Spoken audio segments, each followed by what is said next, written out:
Hello guys, welcome to another video of stock market friends. सीड मैक मिडकैट mechatronics limited का जिस आईपीओ का डे 3 का सब्सक्रिप्शन आप इन्होंने जानेंगे। लाइव सब्सक्रिप्शन जीएमपी कितना चल रहा है, लिस्टिंग कितना मिलेगा, परफॉर्मेंस कैसा रहा, अप्लाई करें या फिर नहीं, लास्ट डे है तो फाइनल डिसीजन क्या ले और गाइस जी इसमें क्या डिसीजन लेना, इन सभी पॉइंट्स को डिस्कस करेंगे। और ये कोई रिकमेंडेशन वीडियो नहीं, इसलिए जो भी फाइनल डिसीजन होगा अपने रिस्क पर लिएगा। चलिए फ्रेंड्स वीडियो को स्टार्ट करते हैं। आईपीओ 4 मार्च ओपन हुआ था और 6 मार्च आज के दिन क्लोज किया जा रहा है। 11 मार्च को लिस्टिंग डेट रखा गया है।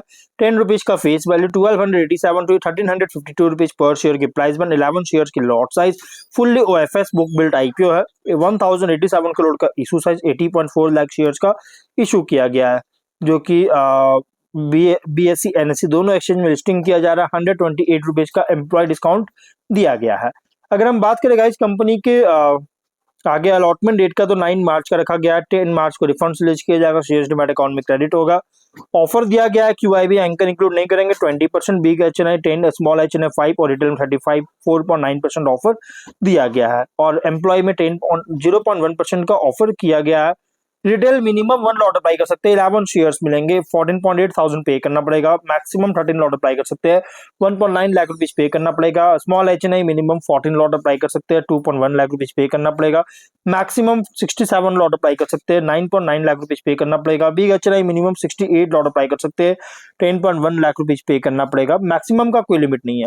लेकिन गाइज अगर 5 टाइम सब्सक्राइब होता है, चाहे रिटेल हो, HNI, small HNI, big HNI, जिस भी कैटेगरी में 5 टाइम सब्सक्राइब होता है उस कैटेगरी में आपको मिनिमम लॉट होगा। जैसे रिटेल में ओनली 1 लॉट, स्मॉल एचएनआई में ओनली 14 लॉट और बिग एचएनआई में ओनली 68 लॉट अलॉटमेंट होगा अगर 5 टाइम सब्सक्राइब होता है तो।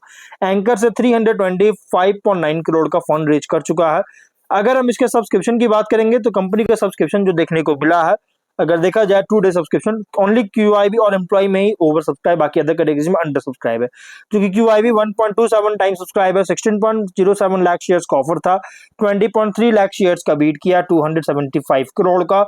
और रिटेल एम्प्लॉय में 1.6 टाइम सब्सक्राइब है, जो कि 8170 शेयर्स का ऑफर था, 12.9 थाउजेंड शेयर्स का बीट किया, 1.7 करोड़ का, जो कि गाइस क्यूआईबी और एम्प्लॉय में ओवर सब्सक्राइब है। लेकिन हाँ, बिग एचएनआई ओनली 32% सब्सक्राइब है, 2.5 लाख शेयर्स का बीट किया, 34.7 करोड़ का।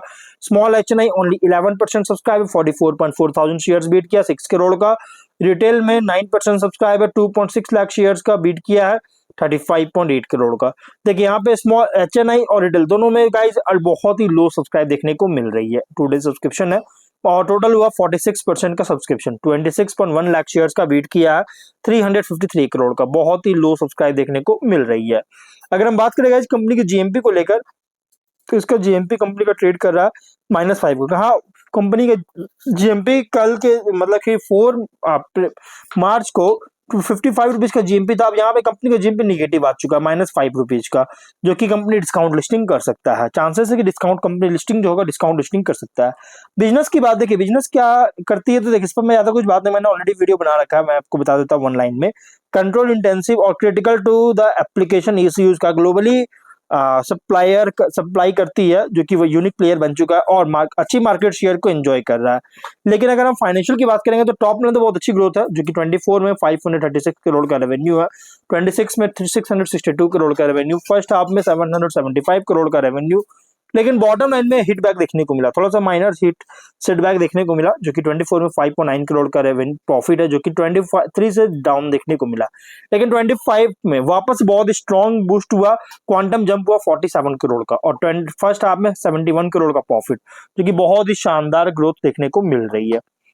जो कि गाइस अगर देखा जाए तो इसके कंपनी का बहुत सारा प्राइसिंग बूस्ट हुआ है। रेशियोज में ROE 20, ROCE 32.5, RONW 17.4, PAT 9.3, EBITDA margin 20.9% का, डेट टू इक्विटी 0.17 टाइम का, PB 14.4 टाइम का, पी रेशियो 126.9 टाइम का, प्रोमोटर होल्डिंग 26.4% का, pre IPO market cap 5970.6 crore का किया जा रहा है। तो कंपनी का प्राइस बैंड जो रखा गया है रिसेंट फाइनेंशियल डेटा के अकॉर्डिंग ओवरली प्राइस रखा गया है। कंपनी का जो प्राइस बैंड है ना, ओवरली प्राइस रखी गई है। और अगर प्रोडक्ट्स की बात करें तो आप यहाँ पे वीडियो पॉज करके देख सकते हैं, स्क्रीन पर आपको प्रोडक्ट्स दिख जाएंगे, क्या क्या कंपनी का प्रोडक्ट्स है। मेनली कंपनी फंड रेज का ये रेवेन्यू जनरेट करता है मोबिलिटी सेगमेंट से, 84.6% का रेवेन्यू अकेले इसी सेगमेंट से जनरेट करती है, जिसमें भी guys company mainly 2 wheeler segment ही है, 81.1% का। और अगर हम बात करें इस कंपनी का यहाँ पे EFI ECU का जो ICE व्हीकल्स में मार्केट साइज होगा इंडिया में 30 फाइनेंशियल ईयर तक 4400 टू 4500 के आसपास होगा। 5.7% CAGR साथ ग्रोथ करने की एस्टिमेट है। वहीं MCU का अगर हम बात करेंगे EV मार्केट शेयर में, तो ये भी सेम इतने के आसपास रीच करने का एस्टिमेट 30 फाइनेंशियल ईयर तक 44 टू 46% के अराउंड CAGR जो सो इतना परसेंट के अराउंड जो सो एस्टिमेट है ग्रोथ करने का। कॉम्पिटिटर क्या क्या था? Bosch limited, ZF commercial vehicle control systems India limited, सोना BLW प्रिसिजन फॉर्गिंग्स लिमिटेड और इंडिया निप्पॉन इलेक्ट्रिकल्स लिमिटेड इसके कॉम्पिटिटर जो कि सेम बिजनेस करता है। और उसका कंपैरिजन में गाइस मार्जिन भी अच्छी है, कंपनी का बेटर है, देख सकते हैं आप यहाँ पे वीडियो पॉज करके आप कंपेयर कर सकते हैं सभी कंपनीज को। हाँ, पी रेशियो लेकिन बहुत ही हाई है, ये तो प्री IPO का पी रेशियो, लेकिन अगर हम पोस्ट IPO की बात करें पी रेशियो, तो कंपनी का जो पोस्ट IPO पी रेशियो को 62.6 टाइम के अराउंड होगा, लेकिन फिर भी गाइस बहुत ही हाई है पी रेशियो। तो कैसे तरह से गाइस की कंपनी का प्राइस बैंड एग्रेसिव रखा गया है। अगर हम बात करें स्वॉट एनालिसिस का, तो कंपनी का स्ट्रेंथ अगर देखिएगा तो ऑटोमोटिव, इलेक्ट्रॉनिक्स और मैकेट्रॉनिक्स सेगमेंट में ऑपरेट करता है और डिजाइन और मैन्युफैक्चर करता है ECUs कंट्रोल सिस्टम्स का, जो कि व्हीकल्स और इंडस्ट्रियल इंजन्स में यूज होता है। स्ट्रॉन्ग प्रेजेंस है पावर ट्रेन कंट्रोल इलेक्ट्रॉनिक्स में, 2 व्हीलर्स, 3 व्हीलर्स, ट्रैक्टर्स, जनरेटर और पावर इक्विपमेंट के लिए। और कंपनी जो technology driven deep tech company है, जो कि ओरिजिनेटिंग है इंजीनियरिंग रिसर्च बैकग्राउंड से। लॉन्ग टर्म विजिबिलिटी है क्योंकि मेजर ऑटोमोटिव OEM कस्टमर्स है कंपनी के पास, जो कि सपोर्ट कर रहा है रेकरिंग बिजनेस विजिबिलिटी का। स्ट्रॉन्ग फोकस है R&D पर, जिससे product innovation advanced engineering capability को इनेबल करता है। प्रॉफिटेबिलिटी भी जो है ग्रो कर रहा है, क्यों? क्योंकि देखिए ये जो प्रॉफिटेबिलिटी ग्रो कर रहा है ये सपोर्टेड है कैसे? तो इलेक्ट्रॉनिक कंट्रोल सिस्टम्स का इन व्हीकल्स में एडॉप्शन बहुत तेजी से राइज हो रहा है इसके द्वारा।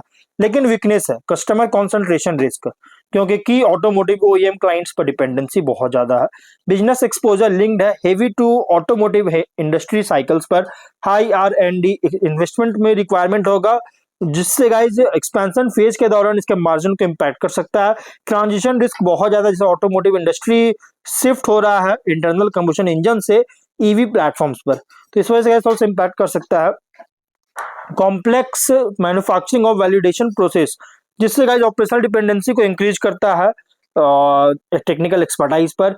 और अपॉर्चुनिटीज की बात करेंगे तो vehicle electrification, emission norms, smart engine management systems पर का जो है इंक्रीज बहुत तेजी से हो रहा है, जिससे इलेक्ट्रॉनिक कंट्रोल सॉल्यूशंस के लिए डिमांड ड्राइव करता है।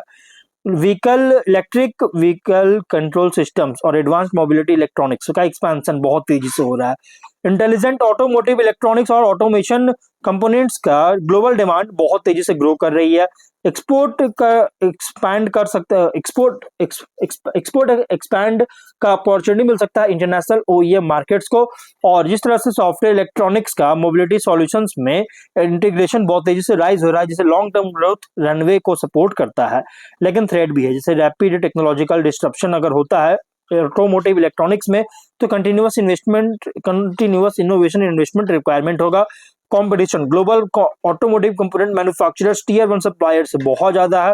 ऑटोमोबाइल का प्रोडक्शन में अगर कोई स्लो डाउन होता है तो रेवेन्यू ग्रोथ को डायरेक्टली इम्पैक्ट कर सकता है। रेगुलेटरी और टेक्नोलॉजिकल शिफ्ट अगर होता है फुल्ली इलेक्ट्रिक प्लेटफॉर्म्स की ओर, तो लेगेसी प्रोडक्ट डिमांड जो है इसको इम्पैक्ट कर सकती है। वहीं अगर हम बात करें तो सप्लाई चेन डिस्ट्रप्शन अगर होता है सेमीकंडक्टर इलेक्ट्रॉनिक कंपोनेंट्स में, तो प्रोडक्शन टाइमलाइंस को अफेक्ट कर सकती है। अगर हम बात करें इस कंपनी के पीयर कॉन्टेक्स्ट करेंगे, तो देखिए कंपनी जो है large global automotive electronic supplier से कंपेयर करें तो सेडमैक मैकेट्रॉनिक्स जो है ये specialised deep tech engineering player as a operate कर रहा है स्ट्रॉन्ग डिजाइन कैपेबिलिटीज के साथ। मैसिव मैन्युफैक्चरिंग स्केल से हम लोग कंपेयर करेंगे, जो मैन्युफैक्चरिंग करता है मैसिव मैन्युफैक्चरिंग, इस कंपनी इस सेगमेंट से गाइज हम लोग कंपेयर नहीं कर सकते हैं। वहीं अगर हम मिड टियर से कंपेयर करेंगे तो ये डिफरेंशिएट खुद को कर रहा है electronics engineering, embedded systems expertise और R&D इंटेंसिटी से खुद को डिफरेंशिएट करता है। लेकिन इन्वेस्टर के लिए IPO रिप्रेजेंट कर रहा है high technology auto component and mobility electronics play, जो कि लिंक्ड है vehicle intelligence, emission control systems, future mobility transformation पर।